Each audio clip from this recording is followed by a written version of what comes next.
constellation. Est-ce que Kinéis est par ici? Bienvenue.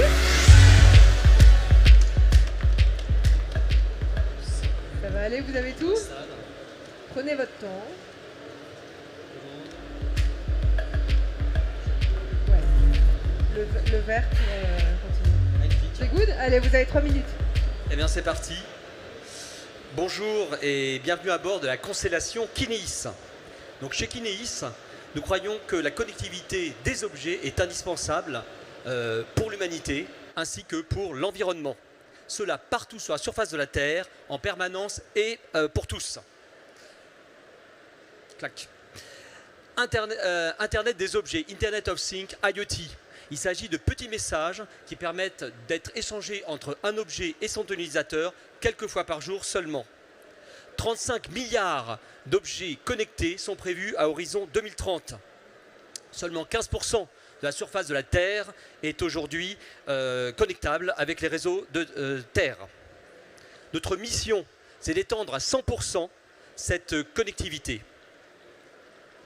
Alors pour cela, nous exploitons aujourd'hui 9 satellites et connectons 20 000 objets sur la Terre.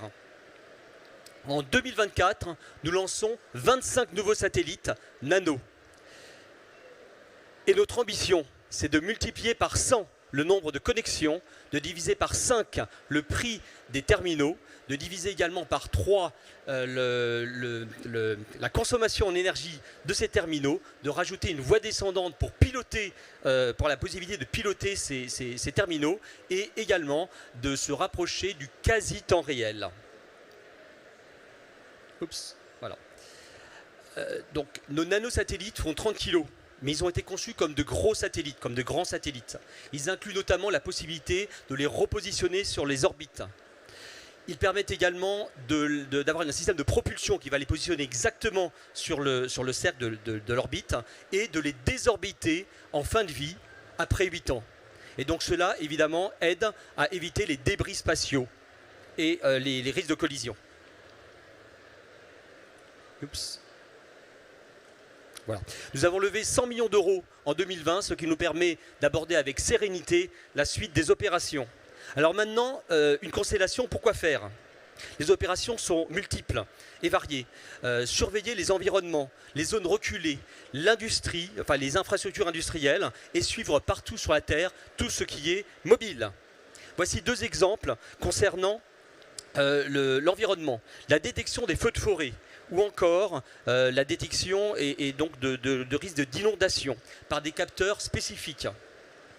Je ne sais pas si les slides passent, ça a l'air de passer. Voilà, c'était ça. Hop. 2 autres au niveau de l'industrie.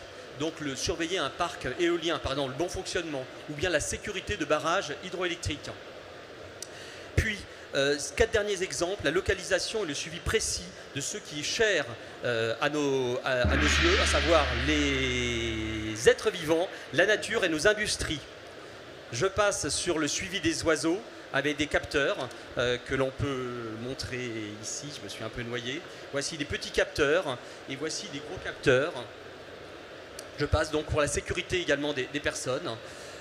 Ça c'est pour la sécurité et le suivi des bateaux, donc la pêche artisanale.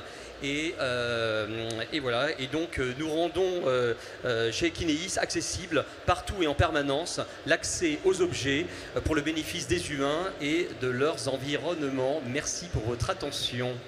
Merci beaucoup. Bonjour, vous avez cité beaucoup de cas d'usage très concrets.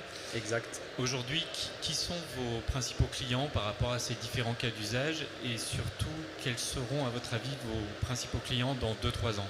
C'est une excellente question.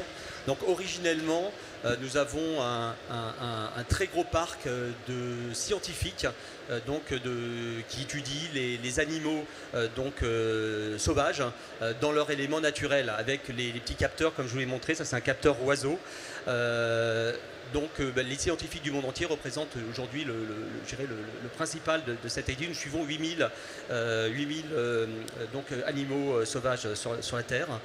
Bon, deuxième cas d'usage, les bateaux, bien entendu, pareil, je crois que ça doit être à 7 ou 8 000 également. Donc ça, c'est pour les bateaux de pêche artisanaux, par exemple. Ça représente quand même 50% de la pêche dans le monde entier, et c'est des petites embarcations d'une dizaine de mètres. Maintenant, le futur. Donc l'agri, ça commence à mordre un peu partout dans le monde. Ça veut dire des suiveaux de troupeaux, que ce soit des bovins ou bien des chevaux, sur des milliers d'hectares. Et c'est peut-être l'avenir finalement. C'est donc l'agriculteur, l'élevage en semi-liberté. Et puis, bien entendu, l'industrie. Donc là, nous travaillons avec les grands comptes, notamment avec EDF, nous travaillons avec Veolia pour le suivi de l'eau. Voilà, quelques exemples. Vous avez parlé de la lutte contre les incendies de forêt. Vous avez déjà des cas d'usage ? Ah oui, absolument.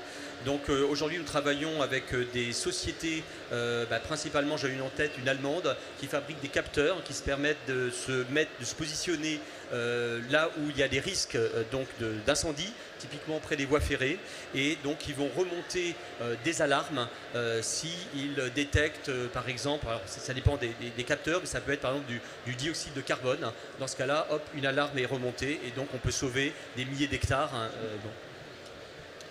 Et moi, je me permets de faire une question plus technique sur la constellation que vous allez compléter l'année prochaine. Est-ce que les satellites, ils se parlent entre eux? Ils ont des intersatellite links pour arriver rapidement de n'importe quel point de la Terre jusqu'au point d'atterrissage de l'information? Ou ils sont en architecture conventionnelle, donc ils vont enregistrer les messages et une fois une visibilité... Si j'ai quelques secondes, je vais essayer de répondre à la question. Donc nos satellites ne communiquent pas entre eux. Nous avons 5 orbites héliosynchrones, donc ils sont positionnés sur cette orbite. Ils communiquent avec une quarantaine de stations terriennes qui sont disposées sur l'ensemble de la planète et donc sont rapatriés en France puisque le système est un système souverain. Voilà, j'espère que j'ai répondu à votre question. Eh bien, merci à vous. Merci, bravo à vous. Merci pour ce pitch.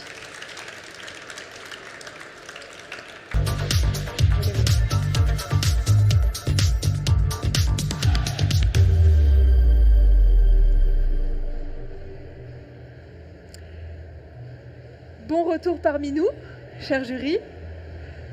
Comment se sont passées les délibérations? Est-ce que c'était dur? On veut toutes les infos croustillantes. C'est un très belle présentation en tous les cas. Ouais. Et je pense qu'on est tombé d'accord, et on va l'annoncer tous les 4 en même temps, on est tombé d'accord sur le côté start-up à mission et quelque chose qui intéresse le plus grand nombre. Voilà, c'est un petit peu comme ça qu'on s'est positionné. Donc ça a fait consensus. Génial. Mais on se dit aussi qu'on a posé la question tout à l'heure, on sait bien qu'il n'y a qu'un gagnant. Oui. Et on a peut-être un besoin d'avoir quelque chose, le choix du cœur du jury. Je ne sais pas si vous êtes... Eh bien, écoutez, on va adapter la session et on va faire un coup de cœur. Nous n'avons qu'un prix, mais il n'empêche qu'on va l'adapter. Est-ce que vous voulez venir avec moi pour annoncer le gagnant? Je vous propose de me rejoindre si ça vous va. Qui est-ce qui voudrait remettre le prix? Ouais? Ça marche. Je vous laisse prendre un micro et annoncer le gagnant de cette session. Donc le choix était très compliqué, mais au final on a décidé de choisir Kineis comme étant le vainqueur de cette session. Bravo. Bravo. Donc, ce qui a retenu notre attention, c'est la multiplicité des cas d'usage et l'impact potentiel que votre société pourrait avoir sur la planète et sur beaucoup d'industries. Donc on vous souhaite beaucoup de succès pour la suite. Bravo. Bravo. Est-ce que vous voulez dire un petit mot peut-être rapidement? Merci au jury, merci à tout le monde pour votre indulgence aussi. Et en effet, ça nous tient à cœur. En effet, le business principal de Kineis au départ était bien effectivement l'environnemental. Et puis on est reparti vers de la smart agri, ce qui est assez extraordinaire. Mais également, on n'oublie pas nos industriels, bien entendu, Et voilà. Donc en tout cas, l'humain et la nature est bien au cœur de notre, je dirais, de notre envie et voilà. Génial. Merci. Bravo à vous en tout cas. Mille merci. Je crois qu'on peut remercier aussi très chaleureusement le jury. Merci de vous être déplacés. Merci Et infiniment. donc on avait quand même un coup de cœur pour Mais oui. Space Elevator. Dites-nous, Faut le dire, Space voilà. Elevator. Voilà, on voulait quand Est-ce que même vous faire pouvez nous rejoindre sur scène? S'il y avait eu un prix, un second prix, voilà. Bravo. Je tenais aussi à vous féliciter par rapport à l'aspect sociétal, civilisationnel. C'est aussi bien que le New Space serve à ça. Voilà. Génial. Bravo. En tout cas, bravo aussi aux autres startups qui ont présenté leur projet. Merci d'être venus jusqu'à nous. C'était trop sympa. Merci. Je vais vous laisser regagner vos places. Merci infiniment. C'est la fin de ce Pitch Studio. C'est la fin de Vivatech. Merci infiniment d'avoir été aussi nombreux. Merci aussi à l'équipe, parce que sans la régie et sans l'équipe de Vivatech, il n'y aurait pas de Pitch Studio. Merci à tous. Jules, Caroline, Florie, Nicolas, Kevin, tout le monde. Je pense qu'on peut les applaudir. Merci infiniment. Et à l'année prochaine.